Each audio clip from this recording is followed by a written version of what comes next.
This is Peter Stanley. Welcome to my channel. It's October 15th. Just want to give a quick update. Supposed to start getting some cold weather soon, so I don't know how long these will keep going. But these that are real wilty is because they're overdue on being topped off. I think I should have done it yesterday. I'll do that this afternoon. My pineapple sage is looking really good. Getting a lot of pretty blooms on here. It's in the little wick setup, and this mass of herbs here is doing great as well. I really like that system. Here's my eggplant, cracky eggplant, and I've got a few on there. This would have done better if I'd gotten it established earlier, because there's a lot of blooms on here now, but it'll probably get too cold before they mature. But as you can see, like, this aeroponic hab is looking really good. It's got a really pretty massive canopy on it. I don't think I'm going to have another big harvest. There's a few left to pick on here, but I'll do a final update on that system. And this is one of the white devil's tails, the one in the wick bucket. And see, this one doesn't need water, whereas nutrients, whereas the one with the shallow reservoir for the self-warning container is desperately in need of some water. I did pick these down the other day, and so far the total's almost exactly the same number of pods, but the pod weight per pod is a lot higher on this plant. Right now both of them have kind of smallish peppers left on here. Initially they were a lot bigger. Let's go ahead and take a look at the Chiltepin. I'm getting around on my PF 439 452 pepper, and it's actually grown a lot here recently. It's another shot of my pineapple sage. Kind of give you a better idea how big it is looking at it from this angle. I'll probably take a few cuttings and keep this one going throughout the winter. Here's my drip system plants. They're looking a whole lot better since I got the fert injector back online. Really behind, this plant is like produced all season, and a lot of these pods are starting to get soft because I just haven't had a chance to pick them. Most of them are in good shape. This one's firm. This is was supposed to be 7-pot olive. Here's my black boot, and my chocolate beulah came back. I had a big branch break off, but I've got a bunch of nice peppers I need to pick off of here. And my Swiss chocolate, I wish I had paid attention to this, because I've got a lot of pods that are almost too soft. Some of these are fine. I need to pick these off and do what I can with them. First I thought it wasn't a productive plant, but it's actually pretty productive. It just took it a while. My Stravos, I haven't paid attention to this, and all of the peppers on here are turning ripe. I made about 4 batches of pickles out of these. I still have a ton of pods left on it. Not pickles, but pickled peppers. Brazilian red olive is just crazy productive. Still putting out lots of fruit. This Benny Hollands is another one that is insanely productive. I've picked and picked off of this guy. Keeps putting them out.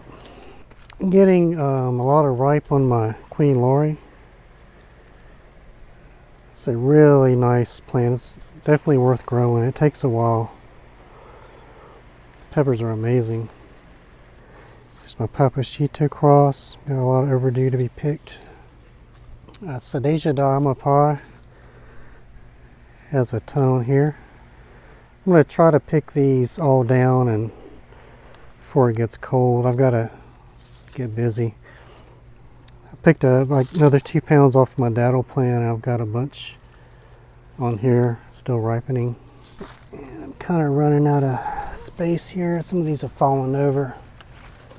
This is an Andes King Bach one I'm growing. I did a review the other day. These are insanely hot for orange peppers. Really good. Reaper Moruga Cross, another one I need to pick. Actually, I have been picking it. It's a very productive plant.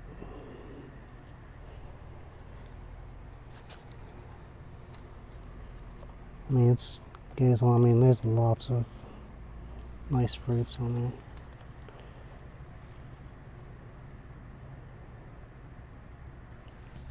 Here's my volunteer plant that's kind of a mystery, but it popped up next to my Blue Christmas and I just let it grow. It's got some really nice large pods in there growing out. Oops. Or they're ripening out orange.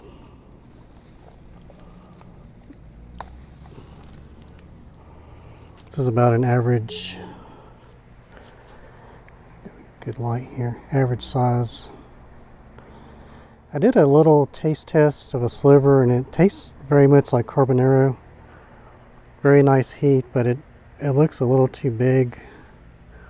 I'm wondering if maybe it was like a Carbonero crossed with something else. There's no telling what it is really, but the plant's very nice. Probably do a little review on one of these soon. I picked quite a bit off of my yellow Scotch bonnet. That's one of my favorite plants this year. And this yellow plant's been crazy productive, and I haven't had a chance to pick this latest round. It's been a kind of a mystery because I was told a couple of different things on what this is. And I'm wondering if maybe it's an Uruguay seasoning pepper.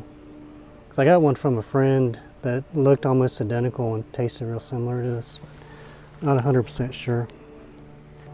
And this is the Cherapita bush that has never been picked yet. It's up a little bit. It's going to be a job. I need to hire my son to come out here and just pick these. It's a little Malghetto. 7-pot Chaguanas yellow. Pretty much pick this lithium oxide bonnet down. There's a few left turning ripe. Got a bunch of El Scorpioneros on here. I've been slack about picking those too. A bunch of these chocolate unreapers.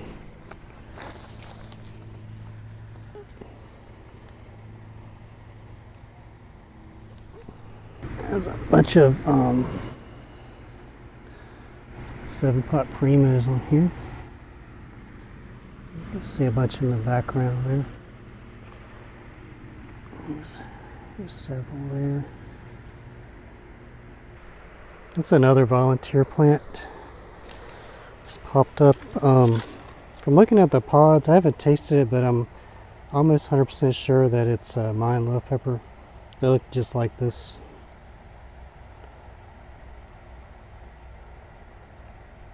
I grew one last year. This thing was supposed to be Peach Moruga Scorpion, but I think it's some kind of Carbonero. And I just let it go. I haven't done anything with it. It looks really bad. I did pick a big batch of pods and froze them. Back side of that Reaper Moruga cross. This Mayan Hab has got a lot more on there. My Yellow Pheno Jay's Red Ghost Scorpion cross. I picked a whole bunch off of it the other day, and there's still a lot. Here's that another shot of that yellow pepper I was telling you about. Overall, I'm really happy with how my grow turned out this year. I don't know what I'm going to do next year as far as fertilizing. It's really expensive using the Dyna-Gro through the fert injector for this season, it probably costed me about $200 plus in solution and concentrate. I really need another fert injector and then just run everything with Master Blend. And that would save money in the long run, because I've got probably a decade's worth of Master Blend in my basement. But anyway, that's my grow. Thank you very much for following this season, and thank you for watching. Hope you like that. Please like, comment, and subscribe.